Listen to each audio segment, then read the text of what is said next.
What is up, guys and gals? Welcome back to the Nerdcastle for the next episode of The Long Dark. My name is Splattercat, stoked to have you here today as we hang out for a little while. I'm going to drink that coffee because I think it's time for us to hit the road again.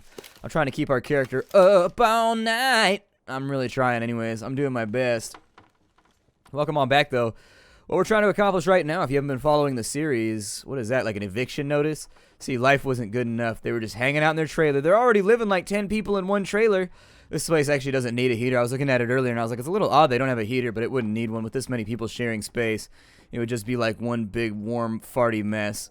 And so anyways, this many people sharing a space, actually body temperature should take care of it for you. Yeah, right, you just hope nobody snores. God, that would suck. I guess only if you're the last one to fall asleep. Doesn't matter if people snore if you're one of those people that falls asleep first. Oh, did you looky there? We got a storm coming in. So that's going to be fun to deal with. I wanted to get us down to ground level, though, before we break off this episode. I'd like to get down to here, start scavenging. I always use the garage down there as my base camp. It's my favorite place in the entire game. I don't know what it is about that garage, but I just love it. For whatever reason, it feels homey to me, and it feels safe. And it feels like the kind of place that I, in real life, would bed down. Now, I will point out the fact that the whole place is made out of sheet metal, which kind of makes it a little bit suspect as far as insulation goes, but maybe, I don't know. Maybe they got some kind of insulation up in the walls. Very, very difficult to tell without hacking them apart. And obviously, this is just a video game rendition, so could be just about anything up in there. I'm going to follow this road back down. I think this is a road cut right here. I think these timbers are meant to denote the road, and so if we follow this, we should be all right. Just as long as we keep a clear head and we don't panic, right around the time of nightfall, we should be okay. Because that is rule numero uno when it comes to surviving in the wilderness. Don't panic. It's only going to make things worse. It's going to make you not think straight. It's going to make you get disoriented. It's going to make you lose track of which directions you've been. Terror is a very, very real enemy in a situation like this. Keeping a clear head and not second-guessing yourself can also be a pretty valuable skill. When we come up over this rise right here, we should get our first view of the area. Keep in mind, there is a lodge right there. I think the way that you access it is you actually come down around the lake that way. Oh, good. We're not actually at the altitude that I thought we were. Looks like we got another dead individual over there. Definitely see some birds flying around. Always wanted to get a bird. I love birds. I mean, I love all animals, to be honest. I've never been a people person in my entire life, and I know the irony of my situation. Don't point it out. I'm aware. Never been a never been a people person, but I've always loved animals. Just all animals. All animals just really, I don't know. For the most part, you know what an animal's all about, whereas people can be sort of cruel and unkind and two-faced and generally just be difficult to wrap your head around sometimes. Even on my most empathetic and sympathetic days, I have trouble understanding people, and it's a very real challenge to keep my heart from glassing over and just being like, you know what, screw them. And just kind of just being horrible. Animals, on the other hand, they just do what they do because they're animals and they don't know any better. I think that absolves them of a lot of the guilt that I think falls on people for the most part. Last couple of conversations have felt kind of judgmental to me, like where I've just been like talking shit. But at the same time, these are real things that I struggle with in real life, just people. People in general. I don't live like in the nicest area around the nicest people. I've got one neighbor though who's like an angel. She's from somewhere in London, I'm not really sure. She's got a really, really thick kind of Cockney accent. Really thick. But I don't know. Super poor. I live in a working class neighborhood where people are either working poor or working class. And so anyways, I don't even know if she has an income, to be honest. I don't think she has a job or anything like that. She's an older lady. She's not like way, way older, but she's old enough to where I asked her, actually, never mind, she's a crossing guard. That's what she does for the schools around here. There's 3 or 4 schools around here, and she's a crossing guard. We've got a deer carcass over here.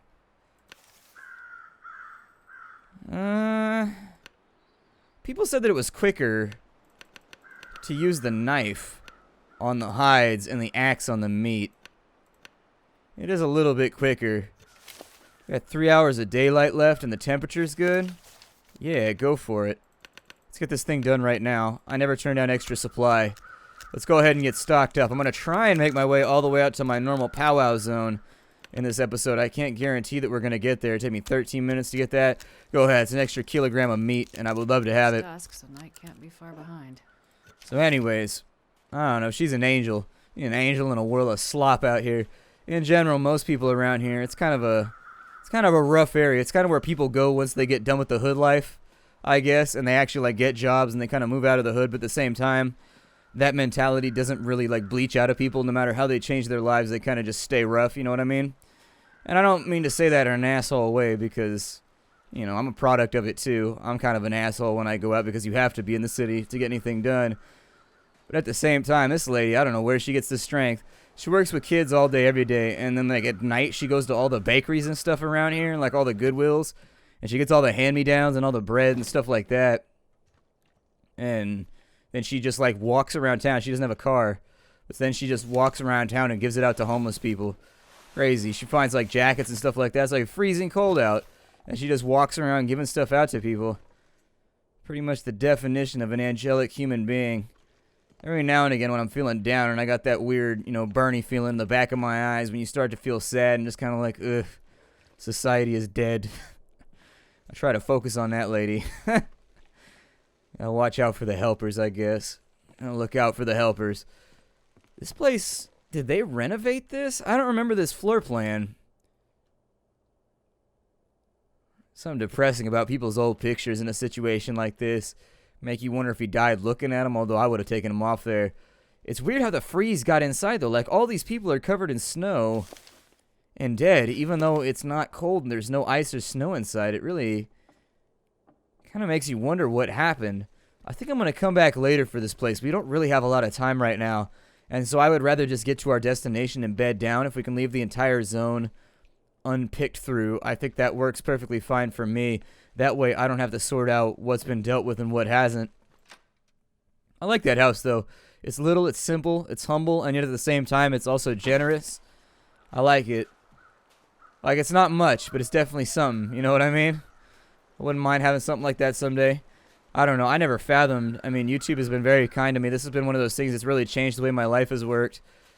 You know, I've been poor since the day I moved out of my parents' house. You know what I mean? Kind of went through that 18 to 25, 26 period where you're broke all the time, but at the same time you're working like 50 hours a week trying to have something. Because everybody's like, yeah, dude, you got to work. You got to have stuff. I mean, if you don't have stuff, why are you alive? So anyways, you fall victim to that. It was miserable 24 hours a day doing shitty jobs that you hate. And YouTube has more or less absolved me of that. And something for which I'm thankful, because I do enjoy what I get to do every day. Just hanging out here with all of you, kind of just doing our thing, playing video games and having a good time. Being able to be a part of the industry that I thought, based on my artistic talent levels, I would never be a part of.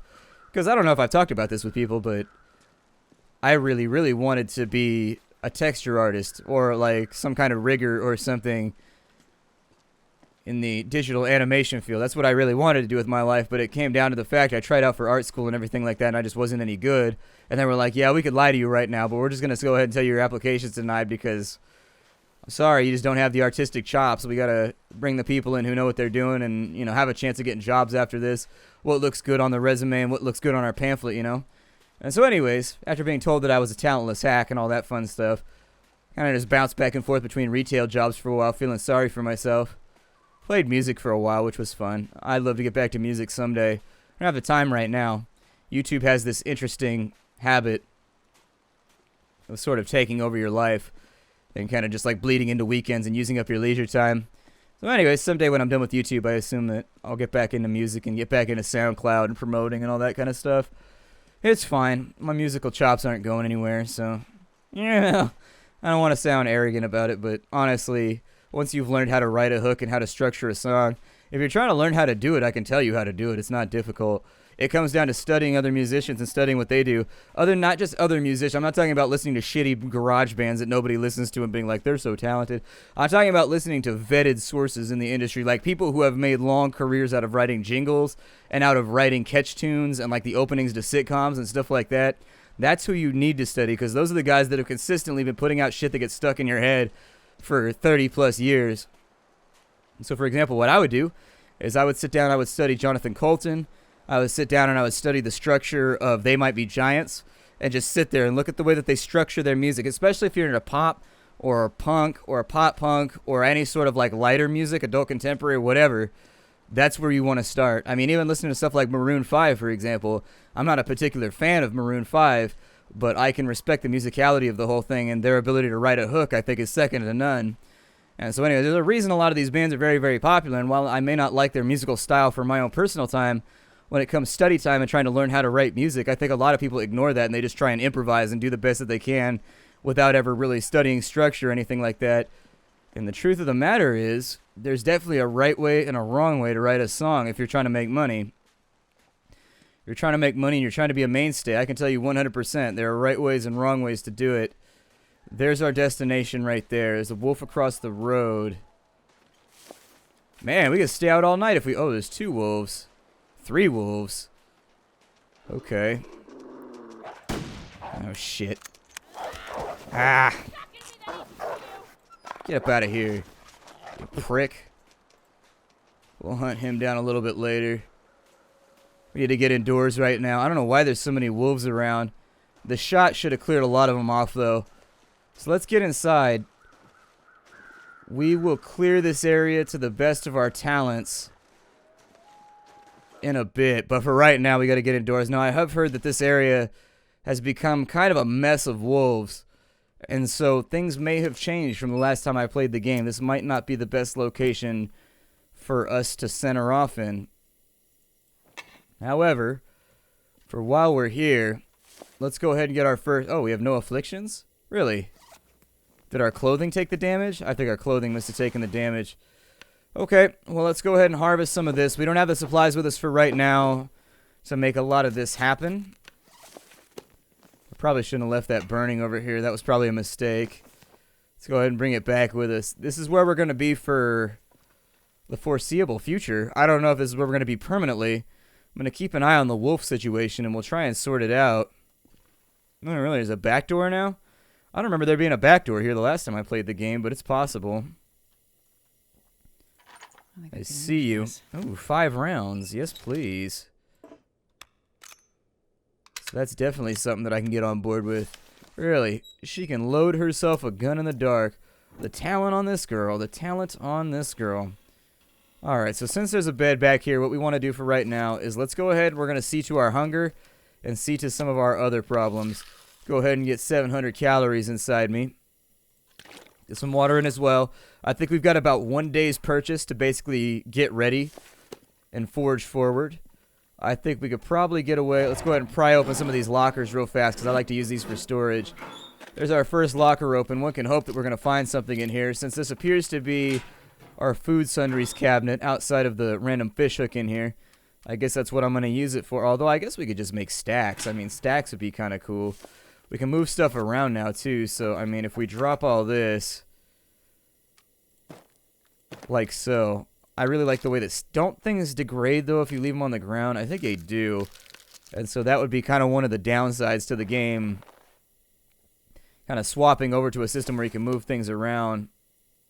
I think you right-click it, and then you can sit it around. Yeah, you got to right-click it, and then you bring it over here. We'll go ahead and line things up for a little bit. That tomato soup is not going to last long, though. Got the MRE. We got some food bars over here.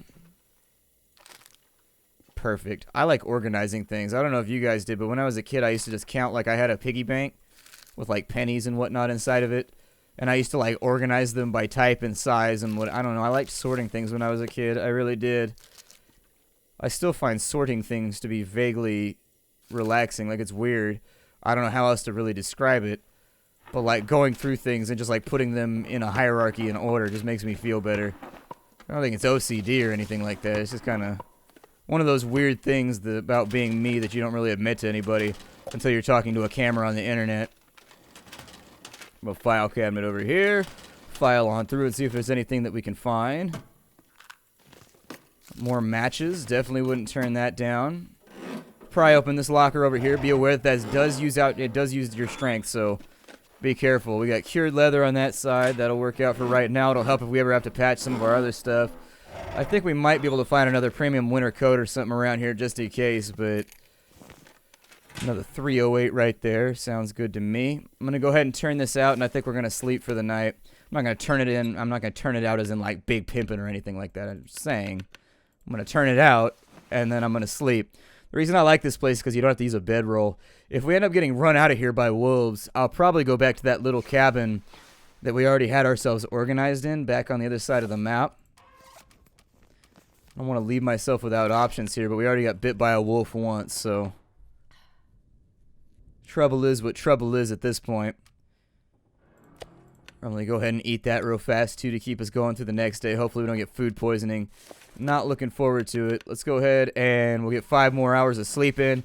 That's absolutely 100% going to drain off our calorie count, but we've got more than enough standoff supplies right now to where we can last maybe a day or two without having to hunt. Missing that shot on that wolf was a little unfortunate. It wasn't something that I'm pleased about, but it happens. Sometimes you panic, and that's a real aspect of combat warfare and hunting, too, is just kind of, can you stand down the wolf when it's charging at you? There's kerosene in both of these. I'll probably keep one on me just for dark corners' sakes. Go ahead and get rid of the toolkit real fast. We got the knife. We got fish hooks. Drop the herbal tea. I'll probably try and organize this off camera just so you guys don't have to put up with it. I could have thrown those gloves on, but I'll leave them where they're at for right now. Basically, we're going to drop everything that we aren't going to be making immediate use of right now. I'm going to keep the right locker as our fishing supply. So basically anything that goes in off of fishing. We got fresh gut. Actually, I'll probably keep this as a toolkit. So we'll go ahead and throw all the stuff in there that I don't think we're going to need. Keep the snares in there. Basically anything to get me underweight, because walking around with all this stuff is going to get us in trouble. Probably throw the sticks in there as well just to get weight down a little further. Sewing kit can go. I don't know if a rose hip counts as a tool. Pry bar, I don't think we're going to need anytime soon. Hatchet we'll probably need, so I'll keep that on me. Bedroll can stay in there. Weight is already looking good. Accelerant, I don't see us being out too long after dark or anything like that in the near future, so that looks okay. Go ahead and get a clothing locker right here. Clothing and related supplies. Get the fleece off of us. We've been fleeced, and unfortunately, that is not a situation that I can live with long term. That did wreck our jacket up something fierce, so we're probably going to have to go hunt some wolves so we can get the little materials and stuff that we need in order to fix it. Should probably get rid of all these arrow supplies and things, too. I'm carrying around a bunch of arrow shafts and other random little things that I think are probably going to stack up weight on us unnecessarily. I'm thinking, which is always dangerous. Anytime I start thinking, it's like, watch out, Splattercat's thinking. Something's probably going to get broke. I don't think we need that many bandages. I think that's okay. I think I have old man's beard bandages anyway, so our weight is still a little bit high. Could probably drop off. I got 20 pills right there. Little bit of weight coming from the huge amount of antiseptic that I brought with me. Part of it's just going to be the equipped gear that I have, though, too. I mean, we're wearing very, very heavy winter gear right now, which is always kind of a catch-22 because gotta be warm, but at the same time, it uses up a lot of your carrying capacity. Now that we're in here, let's go ahead and check the drawer. We got a Summit Soda. Basically, I just want to pull everything together that we have on this side. Another Storm Lantern. We got 2.21 liters of kerosene in there, which is very, very good. Kerosene, I believe, is just a byproduct of the whole refinery system. I don't think most people realize how crude oil goes in, and honestly, my experience with it is not that good. Oh, we got a hacksaw, so we can break down metal stuff now. That'll be good. That ain't working at all. We got 2 workshops in here, just in case you really needed them. I suppose I could put the tools in the toolboxes, which I don't remember actually being here the last time I played the game. Last time I played, oh, more lantern fuel. Thank you. Hell yeah. Okay. I was going to say, I think I missed a drawer over here. Got the big... Yeah, I missed a couple, actually. Can you open the top of it? Because this top part opens on toolboxes, too. Opens enough to where I'd be looking for it. Let's go ahead and turn on a light real fast. I don't feel the need to deprive you all of illumination. Pry bar, toolkits, anything that I could put together. Sorry, my arm is really itchy. I got bit by something last night. Not sure what I got bit by. It's not a flea bite, I don't think. It's not a mosquito bite, though, either. It's not mosquito season right now. Mosquitoes done died off already for the most part. And so anyways, something bit me. And I'm not sure what it is that bit me, but it definitely bit me. Cardboard boxes, I don't think we're going to be able to do much with that. A little bit of dog food in case we get hungry. Beef jerky on the racks. Couple of grape sodas. Okay, acceptable. Definitely a pretty good haul for right now. I think we're doing all right. It looks like somebody else made a go of surviving here before us. Lots and lots of cans littered around the floor. In real life, you should never take an opportunity to kind of take in more info. I'm sorry, you should never lose an opportunity to take in information. It's a very important thing that I think most people... You do it naturally, just being a human being, being an animal like we are. We do it naturally, but you should really try and apply that information. Like if I saw the cans laying around here, I'd extrapolate that there is indeed the possibility that somebody might be coming home to check on all of this stuff. In which case, I probably wouldn't settle here because other people would be dangerous in this situation. Avoiding other people who are also panicked and freaking out and feeling that they're going to die would be a smart idea until you could finally touch bases with them and be like, hey, you know I'm friendly, right? 2 liters of water in the toilet. Good stuff right there. Pull that on out. Not a source that's going to make most people be like, hooray, but hey, gotta get water, you gotta get water. Such is life, I don't make the rules. Survival is survival, amigos and amigas. Alright, so now that we have more stuff, I'm just trying to stack everything up in this corner so it's easy and ready to go. Foodses. Lots and lots of food on this side. We also picked up a huge amount of tools. So let's jump inside our tool chest real fast. And going through the options that we have here, the hacksaw allows us to break things down. Not bad. We got some fir firewood, which is nice. We're going to need that for repairs on either our knife or our axe or our gun. That'll help out. The jerry can go in there along with all the rest of our fuel. I think we can go a little bit harder on our lanterns for right now, simply based on the fact that we have enough kerosene to last us quite a while right now. I think we have probably 3 or 4 reloads of kerosene when it comes to some of this stuff. So anyways, stuff to keep in mind. You don't need to hoard like a pack rat all the time. If things are getting better, sometimes you gotta learn to take yes for an answer. Alright, so we'll throw that in there. I think I still have you. A little bit of fishing line and some other random little things.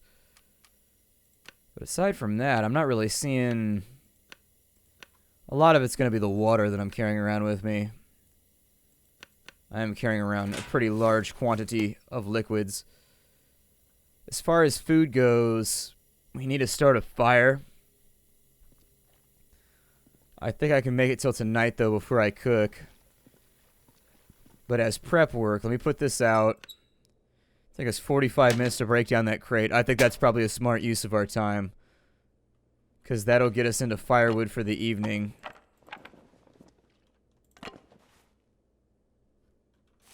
Is that everything? I think that's everything. 6 firewoods. Go ahead and break this crate down too. I'd rather get it all done now than worry about it later when it's pitch black and I'm trying to make sense of the universe through, you know, darkened eyes and all that stuff. There we go. Alright, so now that we got enough wood, I'll probably just throw that over here somewhere. I mean, there's no need to make like a big sophisticated pile. I think that it'd be perfectly fine just in a stack over here. So there you go. There's your stack of firewood. That'll keep us going through tonight. Let's go ahead and put that away because we honestly have no idea what's going to be outside when we come out here. Could get mauled by a wolf before our screen even loads. And so I'd prefer to be careful about our lupine friends out here.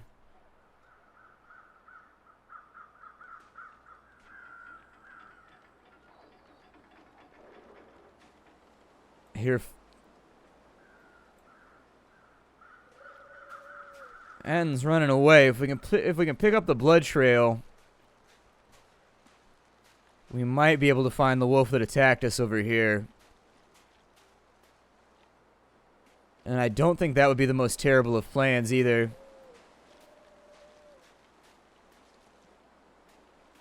You just lock it down around here. It's gotta be here, unless we had fresh snow last night, in which case might be a little bit harder to locate than we thought. Yeah, it looks like it. I think I'm probably going to call the episode right here. My name is Splattercat. I'm going to jump inside this little luxury sedan over here. I definitely thought I heard movement. Either way, I'll see you all next time. This is The Long Dark. How you do, everybody? Drive!